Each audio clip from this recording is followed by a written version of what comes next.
2 years ago, I stood on the porch of what used to be my home, the summer sun burning against my skin. I held a small handbag and a wrinkled $10 bill, the last bit of money I had left. I remember staring at the door as it closed in front of me, hearing the muffled voices inside. My daughter, Lily, and her husband, Eric. "Mom, please understand," Lily had said only minutes before, her voice shaking but her words firm. "We just need some space. Things are tense around here." "Tense?" I repeated, my voice trembling. "Lily, this is my home. I built this house. Every corner, every brick. It's all part of me." Her eyes darted toward Eric, who stood behind her with his arms folded across his chest. "You gave the house to Lily, remember?" he said with a smirk that barely hid his satisfaction. "It's under her name.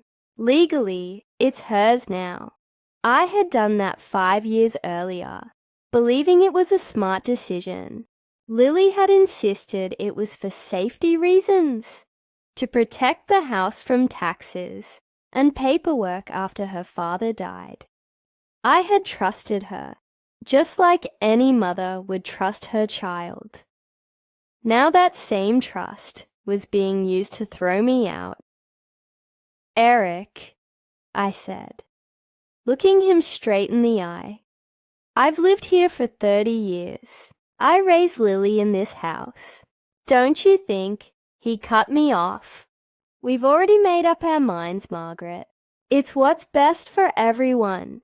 What's best for everyone." Those words echoed in my head like a cruel joke. For everyone, except me. I turned back to Lily, searching her face for any trace of the little girl I once knew. The girl who used to sneak into my bed during thunderstorms, clutching her blanket and whispering, "Don't ever leave me, Mom." But that girl was gone. In her place stood a woman torn between guilt and pride, unable to look me in the eyes. "Mom, I'll give you some money," she murmured. Fumbling through her purse, she handed me a crumpled $10 bill. "Just for now, okay. I'll check on you soon." I stared at it in disbelief. $10, Lily, that's all you think I need?" Her lips trembled. "It's all I have right now. Please, just go. We'll talk later. Talk later." As if any amount of talking could undo this betrayal. I stepped off the porch slowly, my legs shaking beneath me. The gate creaked as I closed it behind me, and with each step down the street, I felt my heart grow heavier. My home, the place filled with decades of laughter, birthdays, and late-night conversations, was gone. By the time I reached the end of the block, tears blurred my vision. The neighbors peeked from their windows, pretending to mind their own business. No one came out. No one asked if I was okay. That night, I sat on a park bench near the church where I used to volunteer. My entire life was packed into one small bag. A few clothes, some photos, and a worn Bible. I used the $10 to buy a sandwich and a bottle of water. It was the loneliest meal I'd ever eaten. I thought of my late husband, David. He would have been furious if he'd seen what our daughter had done. He'd worked himself to the bone to build that house, brick by brick, dreaming that it would always be a safe place for our family. But now, that home belonged to someone else. To people who had forgotten what love and gratitude meant. The next few days were a blur. I stayed near the church, sleeping on benches, and using public bathrooms to freshen up. Pride kept me from asking for help, but hunger eventually forced me to swallow it. That's when I met Sister Agnes, one of the nuns who ran the church's community kitchen. She found me sitting alone one morning and said gently, "You look like you need a warm meal, dear." I nodded, unable to speak. At the shelter's small dining hall, I ate hot soup for the first time in days. Afterward, I told Sister Agnes my story, how I had been kicked out by my own daughter. She didn't say much, just placed her hand over mine and whispered, "Sometimes God closes doors because He wants you to find your own." Those words stayed with me. The church allowed me to stay in a small shelter room in exchange for helping in the kitchen. I cooked for the other women, soups, stews, anything that reminded them of home. Cooking gave me purpose again. Slowly, I began to rebuild, not my wealth, but my will. Months passed. I saved every little bit I could, sometimes a few dollars, sometimes just coins. Then, one Sunday after service, I met a woman who would change my life, Mrs. Parker. She was an elderly widow who came to church every week, always dressed neatly, with kind eyes and a soft voice. One afternoon, she fell ill right outside the church gates. I rushed to help her, carried her to the shade, and stayed by her side until she recovered. The next day, she came looking for me. "You didn't have to help me, but you did," she said with a smile. "I don't have much family. How about you come by for tea sometime?"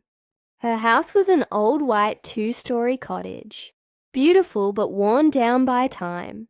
She lived alone, surrounded by faded photographs and overgrown gardens. I started visiting her regularly, cleaning, cooking, and keeping her company. Then one day, she said something that took my breath away. "Margaret, I can't manage this house anymore. If you take care of it, keep it alive, I'll make sure it's yours when I'm gone." I thought she was joking at first, but she wasn't. She meant it. And so I worked. I scrubbed every floor, painted every wall, and planted new flowers where weeds once grew. Slowly the house came back to life, and so did I. A year later, Mrs. Parker passed peacefully in her sleep. True to her word, she had left the house to me. I stood on the same kind of porch where I had once been thrown out. But this time, I wasn't broken. This time, I held the keys to my own future. One built from pain, faith, and quiet strength. Little did I know, the past I had buried was already walking back toward me. In the form of my daughter, life had finally settled into a peaceful rhythm. My mornings began with the sound of birds in Mrs. Parker's rose garden, now my rose garden, and the smell of coffee brewing in the kitchen. The sunlight spilled through the lace curtains, touching everything with warmth. For the first time in years, I felt steady, safe, and whole.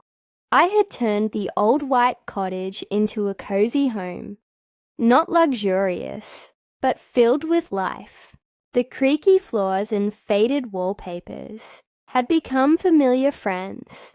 I rented the small guest room to a kind young nurse named Amy, who worked long hours at the local hospital. She treated me like her mother, and I treated her like the daughter I wished I still had. I joined the church choir again, cooked meals for the shelter where I once stayed, and even started a small garden project for children in the neighborhood. Every petal that bloomed reminded me that even after storms, something beautiful could grow. But life, as I had learned, has a strange way of circling back. It was a grey afternoon when I first heard the knock. 3 slow, hesitant taps. I wiped my hands on a towel and opened the door, and froze. There she was, My daughter, Lily. Her hair was messy, her face pale, and her eyes swollen as if she hadn't slept in days. Behind her stood a small car, stuffed with boxes and bags. "Mom," she said softly, her voice trembling. "Can we talk?" For a moment I couldn't breathe. The sight of her brought back everything. The betrayal, the humiliation, that $10 bill burning in my hand. My instinct told me to close the door, but my heart, it hesitated. "What are you doing here, Lily?" I finally asked. Her lips quivered. We lost the house, Mom. Eric's business went under.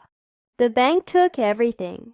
We've been staying in motels, but we can't afford it anymore. I didn't know where else to go." I gripped the edge of the door frame. A bitter laugh almost escaped me. The same daughter who had thrown me out with nothing was now standing on my doorstep, asking for shelter. "Where's Eric?" I asked coldly. "In the car," she said. "He's embarrassed to come in." I looked past her and saw him sitting in the driver's seat, staring straight ahead, his jaw tight, still proud, still silent. "Please, Mom," she whispered, her eyes glistening. "Just for a while, until we figure things out." I could have said no. I could have told her to remember how it felt when I was left with nowhere to go. But something in her face, a flicker of the scared little girl I once loved, stopped me. I opened the door wider. "You can stay in the guest room," I said quietly. Tears spilled down her cheeks as she stepped inside, looking around the house with awe and guilt. "It's beautiful, Mom. You did all this yourself?" "Yes," I said simply. "All by myself." Eric entered a few minutes later, carrying a box. He nodded stiffly, avoiding my gaze. "Thank you for letting us stay," he muttered. His voice lacked warmth, like gratitude was a foreign language to him. That first night, the air in the house was thick with silence. Lily cooked dinner, spaghetti, just like she used to make when she first got married. I watched her move around the kitchen, nervous and unsure, as if she didn't quite belong there. "Mom," she said softly as we sat at the table, "I've missed you." I wanted to believe her, but years of pain don't vanish with a sentence, so I smiled politely and said, "Eat before it gets cold." Over the next few days, the tension grew. Eric stayed out most of the time, pretending to be busy looking for work. When he was home, he barely spoke. Lily tried to make herself useful, cleaning, cooking, helping in the garden, but I could see the shame in her every movement. One evening, I overheard them arguing in the guest room. "I can't stand it here," Eric hissed. "Living off your mother like this, it's humiliating." "What do you want me to do?" Lily snapped back. "We have nowhere else to go." "Well, maybe if your mother had been more generous before." "Don't you dare blame her," Lily interrupted, her voice breaking. "We're the ones who did her wrong." I stepped away from the door, my heart pounding. For the first time, I saw Lily clearly, torn between guilt and love, trying to protect both me and the man who had poisoned her judgment. The next morning, I found her sitting alone on the porch, staring at the roses. She looked lost. "Coffee?" I asked, handing her a cup. She nodded. "Thanks, Mom." We sat in silence for a long while, listening to the chirping birds. Then she whispered, "I don't deserve to be here. Not after what I did." I looked at her, her face pale under the morning light. "You're right," I said softly. But you're still my daughter." Tears welled in her eyes again. "I thought Eric knew what was best for us. He said you were controlling me, that I needed to cut the cord." I believed him. I was so stupid. I reached over and took her hand gently. "Lily, love can make us blind. What matters is what we do after we finally see." That day, something began to shift. She helped me in the garden, humming softly as we trimmed the roses. Eric, on the other hand, grew more irritable. He couldn't stand being dependent on me, a woman he once looked down upon. That evening, when I walked past the guest room, I overheard him again. This time on the phone. "No, I can't stay here much longer," he whispered harshly. "It's unbearable. She looks at me like I'm nothing." He wasn't wrong. I didn't look at him with hatred, just pity, because I had learned that the universe doesn't forget. It may take its time, but it always balances the scales. Within a week, Eric packed his bags and left, muttering something about finding work in another city. He didn't even say goodbye. Lily cried that night, sitting at the kitchen table, clutching her cup of tea. "He's gone, Mom," she said. Just like that. I placed a hand on her shoulder. "Sometimes losing someone isn't punishment, Lily. It's protection." She looked up at me, eyes red and swollen. "I don't know what I'd do without you." I smiled faintly. "Now you know how I felt once." For the first time in years, my daughter lowered her head, not in defeat, but in understanding. The circle had closed, and she was beginning to see the weight of her choices. But the true lesson, the hardest one, was still waiting in the days ahead. The weeks after Eric left were strange. Quieter, softer, and somehow more real. The house felt lighter, like it had exhaled after holding its breath for too long. Lily moved through it differently now. She no longer acted like a guest. She cleaned, cooked, and sat with me in the evenings, without trying to fill the silence with apologies. She didn't need to. Her actions spoke louder. One morning, I found her sitting in the garden with her hands in the dirt, planting rose cuttings, the same kind of roses I had tended to since the day I moved in. The sight of her, hair tied up, sleeves rolled, face calm, made my heart ache. For the first time in years, she looked like the daughter I used to know. She looked up and smiled. "I remember you used to make me help with these when I was a kid," she said. "I hated it then, but it feels different now." I smiled faintly.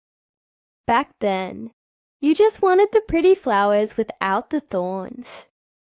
She nodded slowly, her eyes soft. "I guess I still have a lot to learn." We didn't talk much after that, but something in her had changed. She began going to church with me again. She volunteered at the shelter on weekends. When I saw her serving food to the same kind of women I once was, lonely, broken, forgotten, I felt something inside me heal. Still, I didn't forget the pain. Forgiveness isn't a switch you flip.